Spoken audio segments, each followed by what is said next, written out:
రాజ్యసభలో నోట్ల కట్టలు కనిపించడం దేశవ్యాప్తంగా దుమారం రేపింది. అసలు అంత కరెన్సీని లోపలికి ఎలా తీసుకొచ్చారనేది సంచలనంగా మారింది.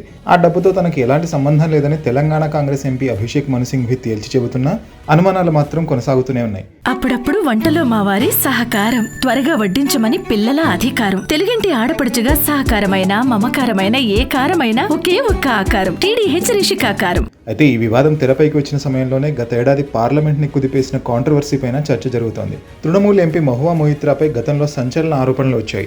ఆమె పార్లమెంట్లో ప్రశ్నలు అడిగేందుకు భారీ మొత్తంలో డబ్బులు తీసుకుంటున్నారన్నది ఆ ఆరోపణల సారాంశం.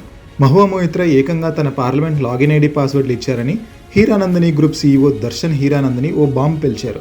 అప్పటి నుంచి చాలా రోజుల పాటు వివాదం పెద్ద అలజడే సృష్టించింది. అదానీ గ్రూప్కి సంబంధించిన ప్రశ్నలు ఎక్కువగా అడిగేందుకు ఎంపీ డబ్బులు తీసుకున్నారనే ఆరోపణలు వచ్చాయి. అప్పట్లో బీజేపీ టీఎంసీ మధ్య మాటల యుద్ధం జరిగింది.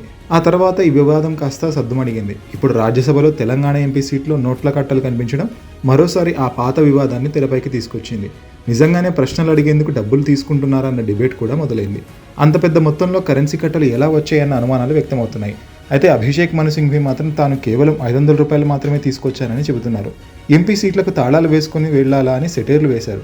కానీ సీట్లో మాత్రం నోట్ల కట్టలు దొరికాయని రాజ్యసభ చైర్మన్ జగదీప్ ధన్కర్ స్పష్టం చేస్తున్నారు. ఇదంతా చూస్తుంటే మరోసారి ఆ పాత కాంట్రవర్సీ మొదలయ్యేలా కనిపిస్తుంది. కాంగ్రెస్ ఎంపీలకి డబ్బులు ఎక్కువైపోయి ఇలా పార్లమెంట్ వరకు తీసుకొస్తున్నారని బీజేపీ ఎంపీలు చురకలు అంటిస్తున్నారు. ఏకంగా రాజ్యసభ చైర్మన్ నోట్ల కట్టలు దొరికాయని చెబుతుంటే ఆయనను కూడా తప్పుపడుతున్నారని మండిపడుతున్నారు.